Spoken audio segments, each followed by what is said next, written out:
think that helps us transition into the next question a little bit. This is for Coach Kerry McCoy and BJ Futrell. What are your feelings when white teammates or white wrestlers don't speak out on these issues of racial injustice? Yeah, that's a great question. Really, but that was the question. Yeah. Yeah, I get where you're going. And I think the big thing is, especially when you're teammates or people that you've built relationship with and you're close to, it hurts. It's one of those things where, when you're on a team with someone and you're going to battle, you're putting the work in and, they got your back. And so this is a different kind of battle. So if the perception is that they're not there, they don't have your back, it hurts. And then you're kind of sad because, you don't know if they're not speaking up because they don't have the words. You don't know if they don't want to offend somebody. They don't, so it kind of makes you like, well, what was our relationship like? So I think those are the things that really stand out. And then, some of the people that do reach out, they're taking that step. So you're encouraged by that, but it's one of those things where, just going through the emotion, and then you might get angry, right? You're like, man, this is my boy. Why didn't he say something? Why didn't he say, why didn't he step up or, give me a call, give me a shout just to see how I'm doing and things like that. So I think you've gone through the myriad of emotions and, ultimately, you have to find a way to deal with it. And I think the more education that we do, the more that we can talk about, the more that we can open those doors and find out. And if it comes out that person really doesn't have your back, well, you find out and and you move on from there. And then if it's just another reason, you have that conversation. So I think you going through that full birth of emotions is really something that's hard to just to put into words. What you got to kind of move forward. Yeah, thank you, Kerry. I appreciate all your sentiments. I agree 100%.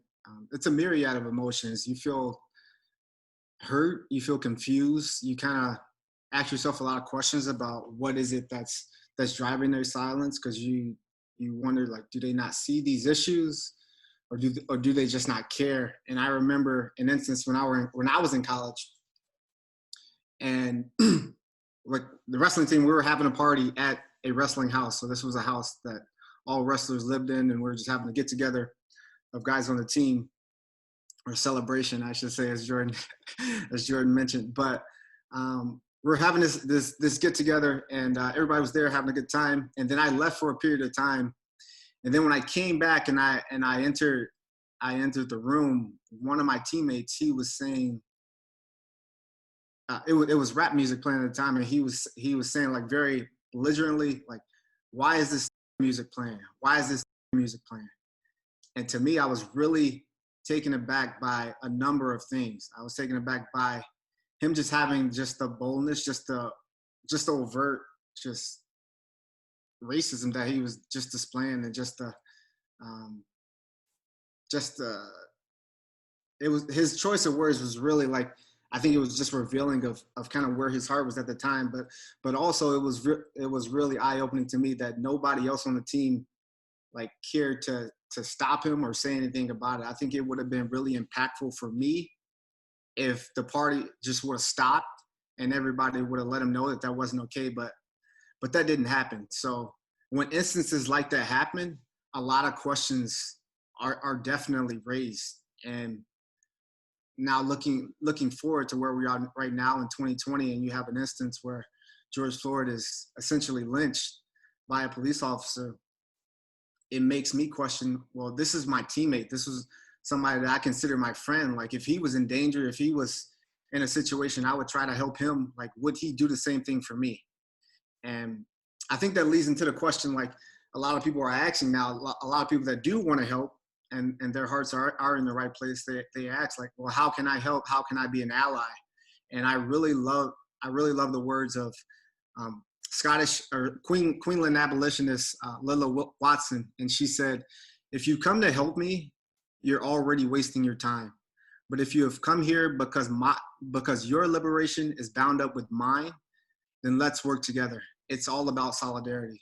And so for me, like, allyship, that starts with listening and learning, and listening to someone's lived experiences and actually believe them. all of us are sharing like really personal stories that are true for our lives, but I feel like it can be a temptation for somebody to try to dismiss some of our experiences that we're sharing and try to say, well, that wasn't racism, but this is our experience. And you have to, if you're going to be an ally, you have to listen to those experiences and actually believe them, and then learn about racism and learn about your own unconscious biases that you may have.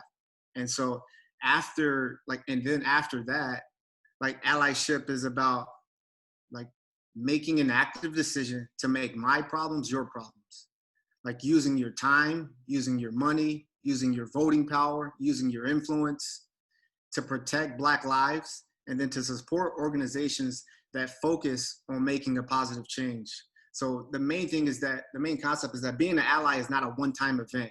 Like, you're not an ally because you posted a black square on Instagram one time. You're not an ally because you you showed up to a protest one time. Like, being an ally it's a lifelong commitment. It's you consciously making the choice day in and day out and saying, like, this is something that I'm committing my life to, and this is going to impact my life, my family's life, my friends' life. It's a really high calling, and it's a high cost.